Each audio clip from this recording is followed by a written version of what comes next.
Hello students, आज हम chapter number 10 CBSE में क्लास 10 चैप्टर नंबर 10 की बात करने वाले हैं, जिसका नाम है सर्किल। सर्कल्स के बारे में सारी बेसिक चीजें आपने प्रीवियस क्लासेस में पढ़ रखी होगी, इसलिए मैं उनके बारे में ज्यादा डिस्कस नहीं करूंगा। हम इस 10th क्लास में सर्किल से रिलेटेड जो चीजें उनके बारे में डिस्कस करेंगे। फिर एक बार फटाफट बात कर लेते हैं। सर्किल होता क्या है?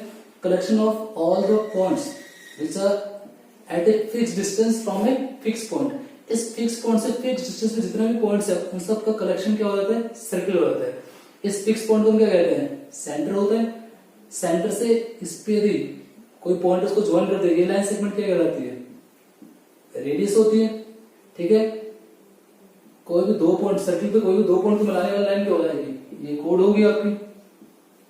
और सबसे बड़ी कोड जो सेंटर से पास हो रही है वो क्या होती है? डायमीटर। सेगमेंट और सेक्टर भी होते हैं जिनके बारे में आपने 9th क्लास में पढ़ा है, लेकिन उनके बारे में आगे को चैप्टर आएगा उसमें हम अच्छे से डिस्कस करेंगे। ठीक है, तो अभी 10th क्लास में आपको जो सर्कल्स में जो मेन चीजें उनके बारे में बात करने वाला हूं, तो आप साथ में नोट करते जाना। ठीक है, तो इसमें पहले एक वर्ड आता है टेंजेंट। सर्किल में टेंजेंट क्या होती है? ये सर्किल है तो उसमें टेंजेंट क्या होगी? देख लीजिए, a line tangent is a line that intersect the circle only at one point। एक ऐसी लाइन जो सर्किल को केवल एक पॉइंट पे इंटरसेक्ट करती है। ठीक है, तो ऐसी लाइन सर्किल को टच करके निकलेगी पक्का। अब ये लाइन है PQ जो सर्किल को एक पॉइंट पे टच कर रही है, ए पॉइंट पे, तो ये PQ क्या हो गई? टेंजेंट। कोई भी लाइन सेगमेंट, कोई भी लाइन जो सर्किल को एक पॉइंट पे टच करती हुई निकले, तो ऑब्वियसली वो लाइन कहां से निकलेगी? बाहर से निकलेगी।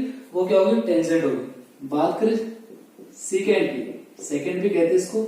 इसमें क्या होगा? A line that intersect the circle at 2 points. ठीक है, कितने पॉइंट पे इंटरसेक्ट करेगी? 2। तो पक्का ये लाइन अंदर से पास होगी। जैसे PQ कोई लाइन है जो सर्किल को A और B पॉइंट पे इंटरसेक्ट करे, तो ये क्या होगी? आपकी सेकेंड होगी, जो 2 पॉइंट पे इंटरसेक्ट करे, that is second. Tangent circle को जिस पॉइंट पे टच करके निकलती है, जिस पॉइंट पे, उस पॉइंट को कहते हैं हम पॉइंट ऑफ कॉन्टेक्ट। कि कहां पर टेंजेंट और सर्किल का कॉन्टेक्ट बन रहा है, that is point of contact. उसे हम पॉइंट ऑफ कॉन्टेक्ट कहते हैं। ठीक है, एक है कि सर्किल पे मैं कितने टेंजेंट ड्रॉ कर सकता हूं, क्योंकि सर्किल इनफिनाइट पॉइंट से मिलकर बना होता है, तो सर्किल पे हम इनफिनाइट टेंजेंट ड्रॉ कर सकते हैं। तो नोट डाल के लिखना ना, we can draw infinite tangent on a circle. अगर बात करूं सर्किल पे, तो इनफाइनाइट टेंजेंट ड्रॉ कर सकते हैं, लेकिन सर्किल के सिर्फ पर्टिकुलर पॉइंट पे, एक पॉइंट पे कितने टेंजेंट? तो एक पॉइंट पे केवल एक ही टेंजेंट ड्रॉ हो सकती है। कंफ्यूज मत होना, सर्किल पे इनफिनाइट हो सकती है, लेकिन किसी पर्टिकुलर पॉइंट पे केवल एक टेंजेंट ड्रॉ हो सकती है। We can draw only one tangent on a particular point of the circle. ठीक है, मैक्सिमम इस चैप्टर में आप ये वर्ड पढ़ने वाले हो, टेंजेंट। ओके, तो टेंजेंट अच्छे समझ में आना चाहिए आपको। टेंजेंट सीखने 2 चीजें, बेसिक क्वेश्चंस यदि फिलिंग द ब्लैंक्स से 1 मार्क्स के क्वेश्चन इन्हीं पे बनते हैं। ठीक है, इसके बाद इस चैप्टर में 2 थ्योरम है, वो दोनों थ्योरम एग्जाम में हमेशा पूछी ही जाती है, कंफर्म उनमें से एक क्वेश्चन हमेशा बन के आता है। तो दोनों थ्योरम को बहुत अच्छे से समझना आपको। ठीक है, उसके बाद हम क्वेश्चन स्टार्ट कर सकते हैं। तो मैं इसको रब कर रहा हूं, उम्मीद आपने नोट कर लिया होगा। और फर्स्ट थ्योरम स्टार्ट करते हैं। आपसे रिक्वेस्ट है बुक साथ में लेके बैठे थे, क्वेश्चन थ्योरम सभी चीज अच्छे से समझ में आए। तो फर्स्ट थ्योरम के स्टार्ट करते हैं।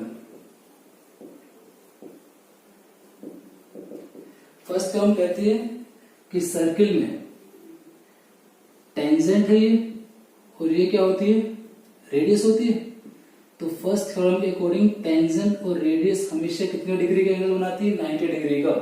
कि रेडियस और टेंजेंट हमेशा एक दूसरे के परपेंडिकुलर होती है, ये हमें प्रूव करना है। ठीक है, प्रूव क्या करना है आपको, radius and tangent are perpendicular to each other. Okay, ये परपेंडिकुलर साइन है, तो मैं कंस्ट्रक्शन कर रहा हूं इसमें। ओ को यहाँ पर कोई पॉइंट है क्यू से ज्वाइन कर लिया, और जो सर्कल को किस पे इंटरसेक्ट कर रहा है, आर पे। Join O Q that intersect the circle at point R. किस पे इंटरसेक्ट कर रहा है, आर पे इंटरसेक्ट कर रहा है। प्रूफ स्टार्ट करते हैं। दोनों थ्योरम बहुत इजी है, इसे समझ में आएंगे, बस समझने की कोशिश कीजिए। प्रूफ देखिए, इन द फिगर मुझे पता है ओपी किसके बराबर है, ओआर के।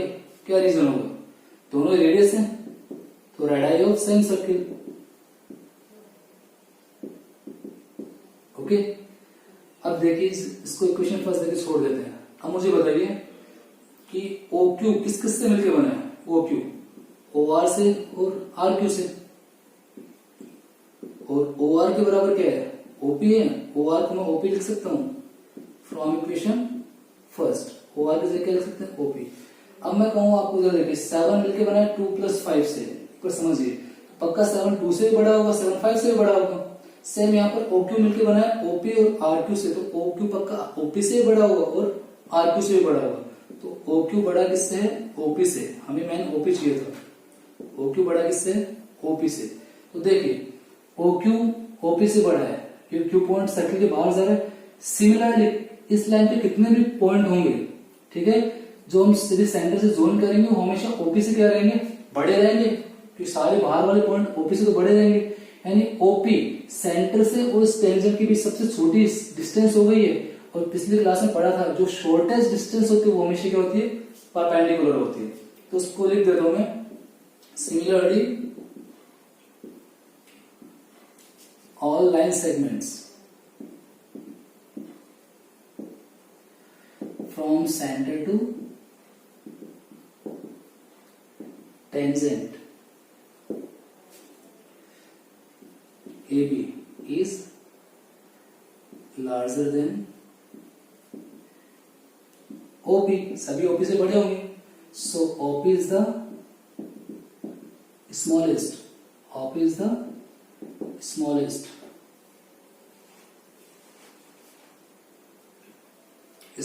distance किसके बीच में, between centre and tangent. And we know, हम जानते हैं that shortest distance is always perpendicular। सबसे छोटी डिस्टेंस में परपेंडिकुलर होती है, सो ओपी परपेंडिकुलर किस पे हो जाएगा, टेंजेंट एबी पे। ये आपकी फर्स्ट थ्योरम है, वापस से समझ लीजिए, बहुत इजी है कि O Q O R plus R Q से मिलकर बने, ओ आर की जगह मैंने ओपी रख दिया है, तो ओ क्यू पक्का ओपी से बड़ा होगा। इसी तरह सारे पॉइंट जितने भी लाइन ड्रॉ करोगे आप, जितनी भी लाइन ड्रॉ करोगे सेंटर से बाहर की तरफ, वो सारी ओपी से क्या होंगी, बड़ी होंगी। ओपी सबसे छोटी साइड होगी, सबसे छोटी डिस्टेंस होगी सेंटर से टेंजेंट के बीच, और स्मॉलेस्ट डिस्टेंस हमेशा क्या होती है, परपेंडिकुलर होती है। ये आपकी थ्योरम 10.1 कंप्लीट हो गई है। तो हम 10.2 स्टार्ट करते हैं फटाफट, वो भी काफी इजी है, समझिए, क्योंकि एग्जाम में काफी बार पूछी गई, हर बार इनमें से कोई ना कोई थ्योरम पूछी ही जाती है। थ्योरम 10.2 ये क्या करिए, अगर सर्किल पे बाहर किसी पॉइंट से मैं टेंजेंट ड्रॉ करूं, ये एक पॉइंट है एपी और ए क्यू, टेंजेंट ड्रॉ कर दी मैंने सर्किल पे, तो दोनों की लेंथ क्या होनी चाहिए, इक्वल। एक चीज ध्यान रखना, किसी भी एक्सटर्नल पॉइंट से सर्किल पे मैक्सिमम 2 ही टेंजेंट ड्रॉ की जा सकती है, किसी एक ही एक्सटर्नल पॉइंट से देखो 2 टेंजेंट ड्रॉ की जा सकती है, और नहीं की जा सकती। मैं बताना, दोनों टेंजेंट की लेंथ इक्वल है। टेंजेंट कहां तक मानी जाएगी, जहां पर पॉइंट ऑफ कांटेक्ट है वहां तक, यानी एपी और ए क्यू। तो आपको इसमें प्रूव क्या करना है कि AP इक्वल टू AP, दोनों टेंजेंट की लेंथ इक्वल है। कंस्ट्रक्शन कर लेता हूं मैंने सेंटर से इनको ज्वाइन कर लिया और A को भी ज्वाइन कर लिया है। ज्वाइन ओपी ओक्यू एंड ओई। ठीक है, प्रूफ स्टार्ट करते हैं। देखिए अगर दोनों ट्रायंगल को कॉन्ग्रुएंस प्रूव कर दूं तो AP इक्वल टू AQ हो जाएगा बाय CPCD। तो सिंपल सा हम कॉन्ग्रुएंस प्रूव कर रहे हैं in triangle AOP and triangle AOQ। बताइए AO दोनों में कॉमन आ रहा है, इस ट्रायंगल में भी AO है, इसमें भी AO है, कॉमन हो गया। OP किसके बराबर होगा? OQ के, क्यों? रेडियस ऑफ सेम सर्कल, एक ही सर्कल की रेडियस है। थर्ड पॉइंट देखिए, थर्ड का थोड़ा ध्यान से देखना। अभी पिछले वाले थ्योरम पढ़ी थी हमने, रेडियस और टेंजेंट परपेंडिकुलर होते हैं, रेडियस और टेंजेंट परपेंडिकुलर। वो लिख रहा हूं कि angle APO equal to angle AQO is 90, दोनों ही 90 के हो जाएंगे। रीजन क्या लिखेंगे? क्योंकि radius and tangent are perpendicular to each other. ठीक है, सो कौन सा कॉन्ग्रुएंस रूल अप्लाई कर सकते हो यहां पर? AOQ भाई आई थिंक RHS हो जाएगा। RHS 90 के सामने वाले हाइपोटेन्यूज यूज कर रहे हैं, एक साइड यूज कर रहे हैं। कॉन्ग्रुएंस होगा तो CPCD से AP किसके बराबर हो जाएगा? AQ by CPCD। Hence proof. दोनों थ्योरम अच्छे से एक्सप्लेन कर दी थी। इसमें सिंपल सा है कि दोनों ट्रायंगल कॉन्ग्रुएंस प्रूव कीजिए तो CPCD से दोनों टेंजेंट इक्वल हो जाएगी। ये दोनों theorem examination point of view से काफी इंपोर्टेंट है, काफी बार एग्जाम में पूछी गई, हर बार पूछी जाती है। ठीक है, अब अगले वीडियो में हम क्वेश्चन स्टार्ट करेंगे। आप बुक को ओपन कीजिए, उनको पढ़ना, नोट्स को देखिए और थोड़ा बहुत पढ़ना शुरू कीजिए। अगर किसी चीज में प्रॉब्लम आ रही है तो कमेंट बॉक्स में कमेंट करके उससे पूछिए, मैं कोशिश करूंगा कि आपको हर चीज अच्छे से एक्सप्लेन करने की। Okay, stay safe, stay healthy, bye bye.